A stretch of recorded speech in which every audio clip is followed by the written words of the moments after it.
योगेश बाबू, यहाँ कथा हो रही है तो परमिशन लिया गया है, सरकार से अनुमति ली गई है ना। उस समय एक नियम था, धरती पर किसी को भी क्षत्रिय सम्मेलन यदि करना हो तो पहले परशुराम जी से एनओसी लेनी पड़ती थी। जब तक वो परमिशन न देते थे कोई क्षत्रिय सम्मेलन नहीं करा सकता था। आज जनकपुर में दीप के राजा आए हुए हैं, परशुराम जी को पता ही नहीं, तो सब जान रहे हैं, लेकिन अनजान बन के पूछे, हे जनक, आज तुम्हारी सभा में इतनी भीड़ क्यों लगी है, कहो का भी। श्री जनक जी ने सब बताया, समाचार कही जनक सुनाए, जही कारण महीप सब आए। सब सुनाया जनक जी ने। और जैसे परशुराम जी ने पूरी बात सुनी और शंकर जी के टूटे हुए पिनाक के खंड पर जब उनकी दृष्टि गई, उनका क्रोध और भड़क गया।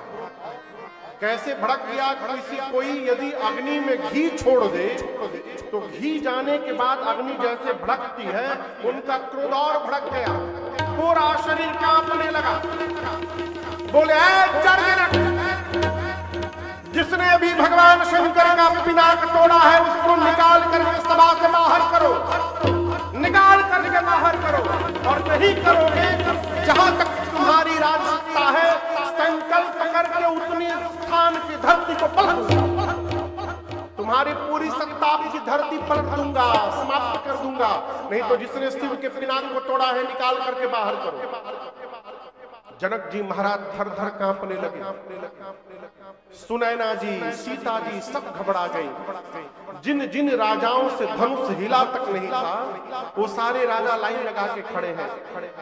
एक राजा अपने बगल वाले राजा से, तुमको क्या लगता था हम तोड़ नहीं सकते थे? हमारे भीतर बल नहीं है, हम कमजोर हैं का? ये मेरी दूरदर्शिता थी। हम पहले ही जान गए थे कि टूटने के बाद यहाँ ये बवाल होगा। हम सब जानते थे, इसलिए हम जानबूझ के नहीं तोड़े। हम गए चुपचाप नाटक करके चले आए। कौन आफत में पड़े?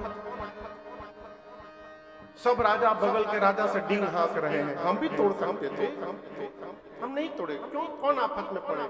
और मन ही मन अपने भगवान से कहते, जय है प्रभु, बड़ी लीला न्यारी है नाथ आपकी। हम इतना बोले हमसे तुड़वा दीजिए, अब पता चला आपने हमसे क्यों नहीं तुड़वाया। यदि हम धनुष तोड़ दिए होते तो आज ही बाबा जी हमको तोड़ देते।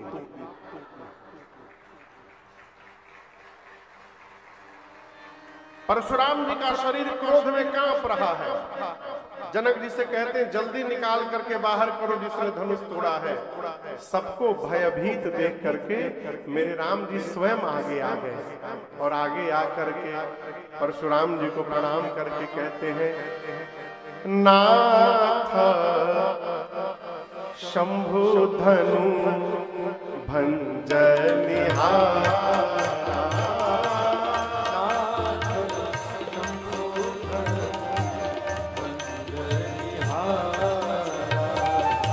होई केहू एक दास तुम्हारा,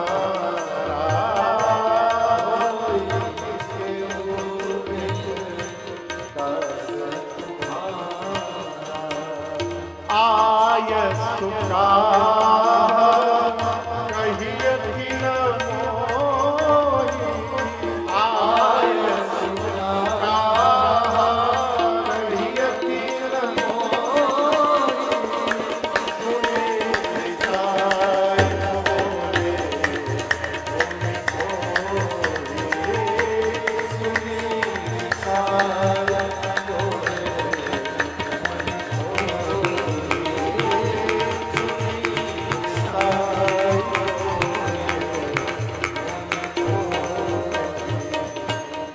श्री राम जी ने आगे जाकर श्री परशुराम जी को प्रणाम करके बड़ी विनम्रता से भगवान ने कहा कि प्रभु, इस धनुष को तोड़ने वाला अवश्य आपका कोई दास होगा।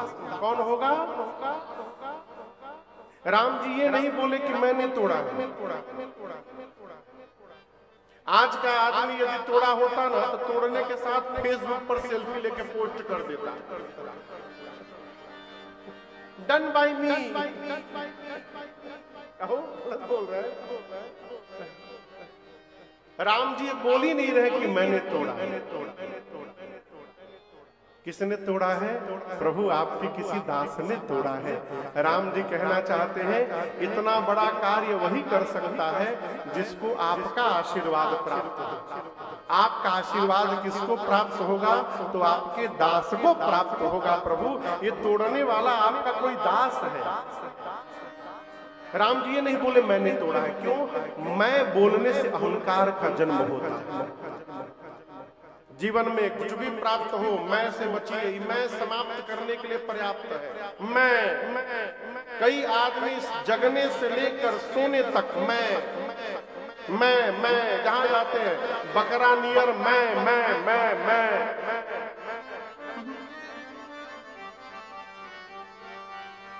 हमको बड़ी हंसी आती है जब कोई अपने बारे में बताने लगता है हम ये हैं, हम तोप हैं, हम बम हैं, अब फट जाएंगे। हमारे महाराज श्री कहते बाबू जिस पुष्प में खुशबू होती है उसको बताना नहीं पड़ता है, अगल बगल से गुजरने पर पता चलता है इसमें खुशबू। बोले बाबू हमसे बहुत पहले महाराज जी बोले थे कि राजन जीवन में कभी शोर मत करो, काम ऐसा करना लाला की जगत में शोर होने लगे। अपने ना बोलिए मैं राम जी नहीं बोले मैंने तोड़ा। राम जी क्या बोले? आपके किसी दास ने तोड़ा है। और अगली चौपाई बोल करके राम जी ये भी बता दिए कि वो दास मैं हूं। राम जी कहते हैं आय सुका कहिया कि ना। राम जी कहते कहिए क्या आज्ञा है मेरे लिए। अर्थात राम जी संकेत कर दिए कि मुझे आज्ञा करिए, वो दास मैं ही हूं। परशुराम जी बोले राम सेवक का कार्य सेवा करना होता है, सेवक सो जो करे। जिसने शंकर के पिनाक को तोड़ा है वो मेरा दास नहीं, सहस्त्र बाहु के समान शत्रु है मेरा।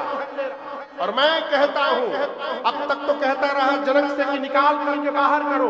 पूरी सभा सुन ले, यहाँ जितने राजा आए हैं उन्हीं में से किसी ने तोड़ा होगा ना। जिसने भी तोड़ा है अपने आप बाहर निकल आवे, न तमारे जय है सब राजा। जितने राजा हैं सबको मार डालूंगा, सबको मार दूंगा, नहीं तो चुपचाप जो तोड़ा है बाहर निकले। अब जब परशुराम जी ने कहा कि सबको मार डालूंगा, सब राजा थर-थर कांपने लगे। एक राजा बगल के राजा से बोला बताओ ये कोई बात होती है? राम जी को सीधा सीधा बोलना चाहिए कि मैंने तोड़ा है, जा करके बात घुमा दिए आपके किसी दास ने तोड़ा है। आई बाबा जी समझ ही नहीं पा रहे हैं कि वो दास सामने ही खड़ा है। तो उस राजा ने उस राजा से कहा एक काम करो, तुम जाके बता दो, तुम जाके बता दो कि वो दास यही राम जी हैं। उस राजा ने कहा अच्छा हम बता दो। ये बाबा जी बोल रहे हैं कि जो तोड़ा है वो लाइन में से बाहर निकले। अब तुम कह रहे हो हम जाके बता दें। हम जैसे बताने के लिए लाइन में से बाहर निकलेंगे, हमको बाहर निकलते ही बाबा जी समझ गए लगता है यही तोड़ा है। हम उसके पास उनके पास पहुंचेंगे उसके पहले उनको मार डालेंगे। राजा बोले मरेंगे तो सब मरेंगे, हम अकेले मरने वाले नहीं हैं। अब राम जी समझ नहीं पा रहे कि इनको कैसे समझाया जाए। लक्ष्मण भैया आगे आए और आगे आकर राम जी से बोले भैया कैन आई ट्राई, मैं एक बार प्रयास करूं? राम जी बोले करिए। लक्ष्मण जी गए परशुराम जी के आगे।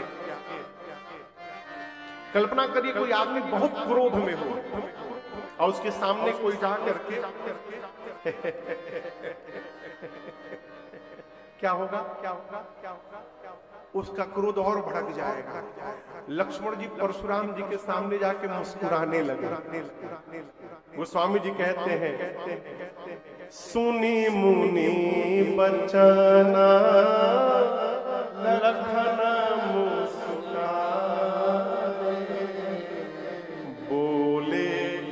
परसु धरहि अपमान। लक्ष्मण जी मुस्कुरा करके बोले, अच्छा ये बताइए बाबा जी,